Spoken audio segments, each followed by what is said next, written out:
Hello. Fáilte. Fáilte go dtí an cuilte jazz. Welcome to the lovely woodland. And welcome to the first episode of Litter the World with Trees. And I'm wearing some old type clothes, which is a handmade wool jumper. I don't know how to knit, but I think it's lovely. And it's so warm. But I had this pants made, and it's a lovely type tartan colour.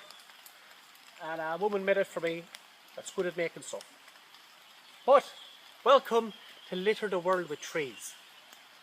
And the first tree I'm going to talk about is a tree called the hazel tree. And one of the nobles in on the Celtic calendar and also Celtic mythology, the hazel tree had a lot of uses and a lot of folklore. One of the things was it was actually classed as one of the nobles of the wood. And I have the fire lighting here today, and I'm using hazel wood, and I have made a suspended pot using hazel wood. So we might take a little zoom in and we will take a look at the function of the pot, because you can actually look, and I can lower it. So let's take a look. As you can see from this angle, there's one piece. This was all made from a single piece of hazel. And hazel is actually a wonderful wood, a tree for a coppicing. And what coppicing is when you cut it back down to the ground, it'll throw up many shoots. But of course you have to do this at a certain time of year. You can't just do it whenever you feel like it. No. It's not like it's like any other situation that is called for. But look, you come out with a notch at the bottom to put your kettle. My Celtic kettle today, that's what it is. I'm cutting out a series of notches and a little couple of bits and bobs here, and have it stuck in the ground. I'm able to suspend that. But when I put the old kettle, which has lovely Celtic water, we'll say water in it, I can leave it there. I can drop it down. I could put another notch halfway and drop it down. For when there's maybe just a nice little bed of embers, I can drop it down where it's just tip it away above. But this place I am today, I needed special permission to be here. I was here yesterday and I said, oh, I better get permission.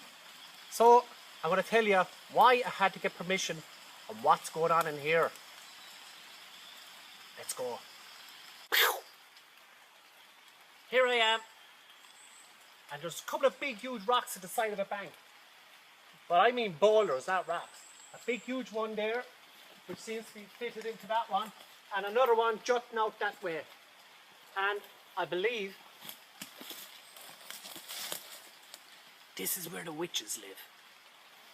Now, there's a lot of folklore and a lot of things that go on in the world that we don't know about. We take certain things for granted, but I had to get permission from the witch that controls this wood. Otherwise things won't go smooth. But witches, people always think that witches are bad, but they're good. They were good with herbs, and they were good with the fungi and everything that grows naturally in the woods. But look, I believe that one time maybe they put the remains of the dead in there, and this was like an altar that stood out. And all this woodland here was probably just flat.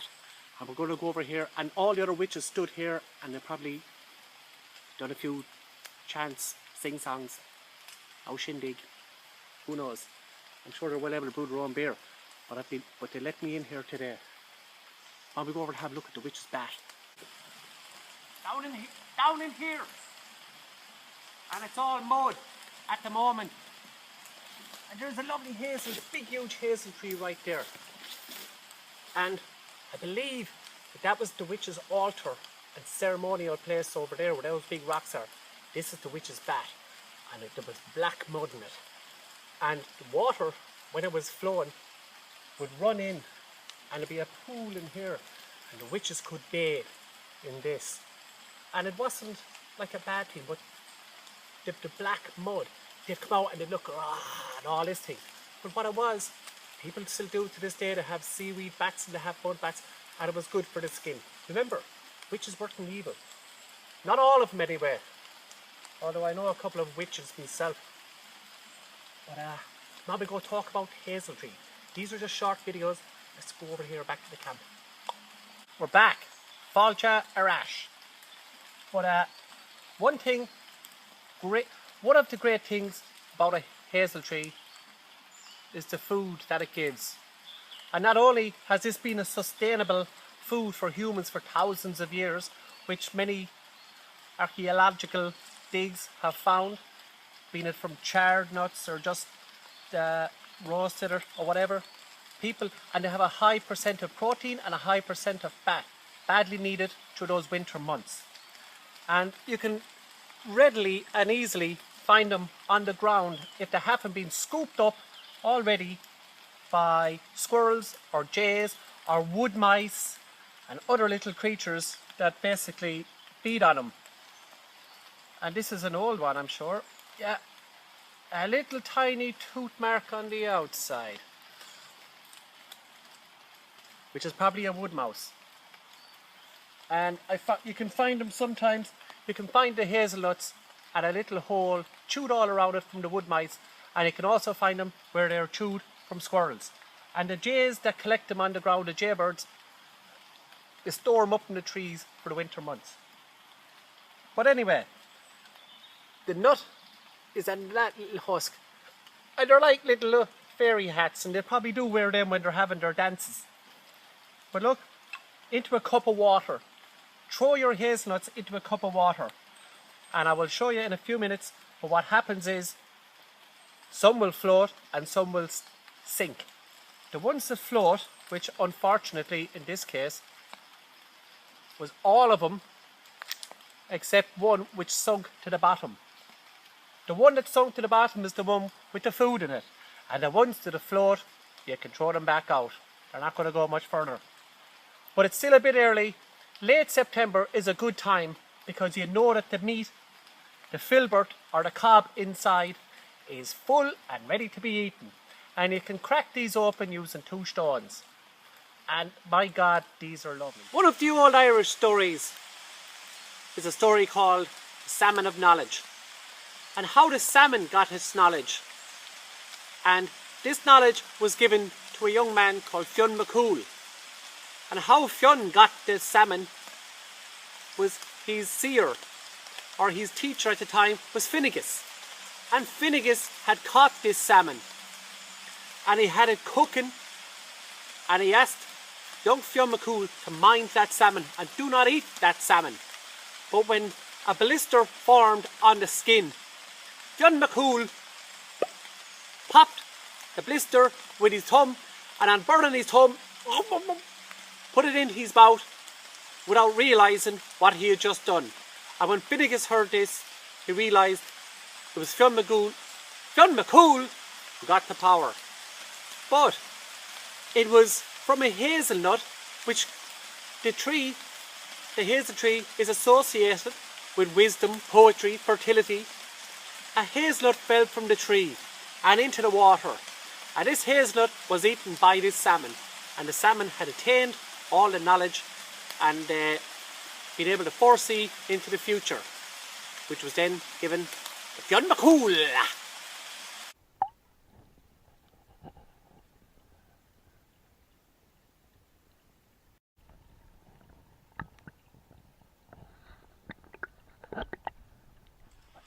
For those people who were born from the 4th of August to the 8th of September, on the Celtic calendar, Hazel, C-O-L-L, Coll, which is also associated with Lunasa, the festival in August.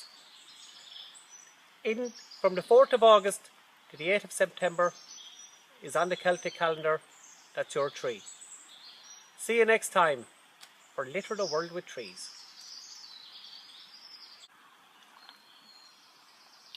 Ishka, water. For everybody that's on the Litter the World with Trees page, I hope you're enjoying it. Feel free not to post up, and feel free just to post up. Some people feel that when they join something, they have to add or contribute on a regular basis or an irregular basis. But if you just want to join it, just to see what's happening or just be a part of that group, you're more than welcome. You don't have to do anything, as long as you enjoy it. But I'm going to have my lunch. I'm having a nice chicken stew. And there is nothing as nice as sitting in a lovely mixed woodland here today, including Hazel.